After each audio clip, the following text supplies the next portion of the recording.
আজ আমি আমার মায়ের সাথে মন্দিরে এসেছি। আর মন্দিরে এসে একটা গল্প খুব মনে পড়ছে, তাই ভাবলাম আপনাদের সঙ্গে শেয়ার করি। একবার ছোট্ট একটা মেয়ে মিষ্টির দোকানে 10টা টাকা নিয়ে গিয়ে দোকানদারকে দিয়ে বলে, কাকা আমাকে মিষ্টি দাও। দোকানদার মেয়েটাকে দেখে খুব মায়া হয় এবং সে মিষ্টির বাক্স খুলে মেয়েটাকে বলে, তোমার যেটা ইচ্ছে হয়, যতটুকু ইচ্ছে হয় তুমি নাও। কিন্তু মেয়েটা কি বললো জানো? বলে, না কাকু আমি নেব না, তুমি দাও। দোকানদার অনেকবার বলল, তাও মেয়েটা নিল না মিষ্টি। তারপর দোকানদার কাকু ওকে 2 হাত ভরে মিষ্টি দিল।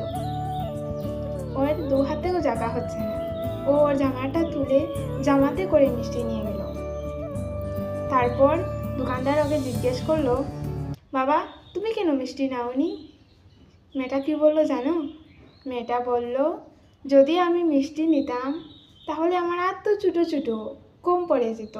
তোমার হাত তো অনেক বড়, তাই আমি ভাবলাম তুমি যদি দাও আমাকে অনেক মিষ্টি দেবে। আমরা অনেক সময় যা চাই ঈশ্বরের কাছে তা পাই না, তাই বলে মন খারাপ করে না। ঈশ্বর আমাদের জন্য অনেক কিছু ভেবে রেখেছে, কারণ আমাদের হাত তো এতটুকু, ভগবানের হাত অনেক বড়। গল্পটা যদি ভালো লাগে তাহলে একটা লাইক করবেন। ধন্যবাদ।